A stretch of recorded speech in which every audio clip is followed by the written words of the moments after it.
Hello there. My name is Patrick Bitature, a businessman based in Uganda. Today I want to talk about global warming and its impact on us in Africa. Global warming has had a huge impact all over the world, and a lot is being said, especially in the first world and probably the second. But what about us in Africa? How has it impacted me and you? These are some of the things we must ponder.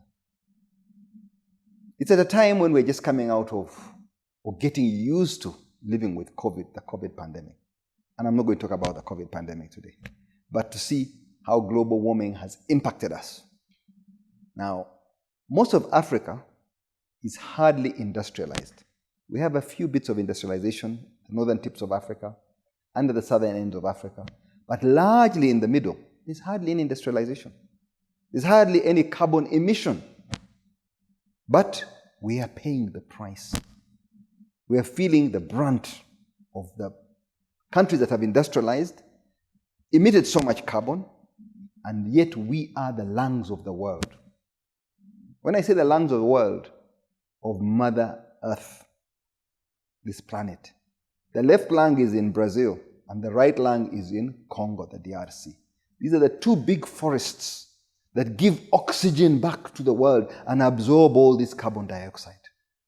Now the Amazon forests are being destroyed so fast, it turns my stomach.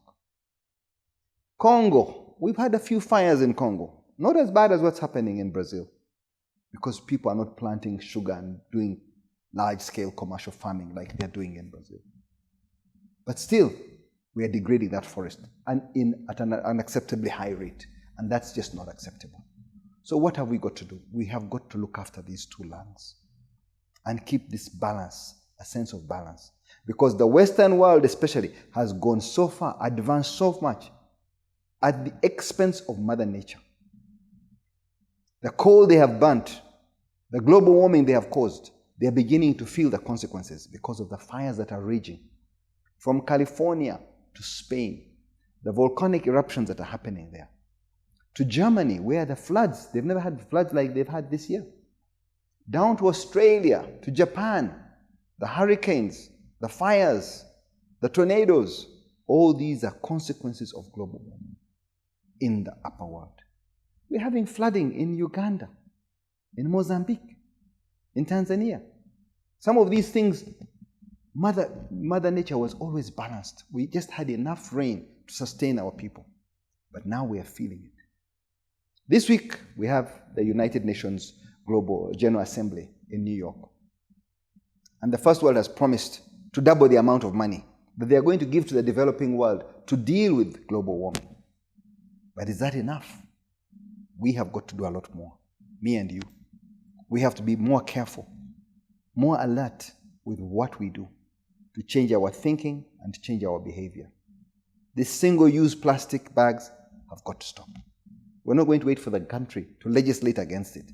We must simply stop. We must change our behavior because that is the biggest pollutant in our area. We're spoiling the soils because these materials that are not biodegradable will hamper our agriculture, will destroy our food basket, will hurt our food security, and we've got to do something now. The choices we make now will affect the next 10 years, will affect the next generation. So we've got to start thinking about global warming as a crisis today in Africa.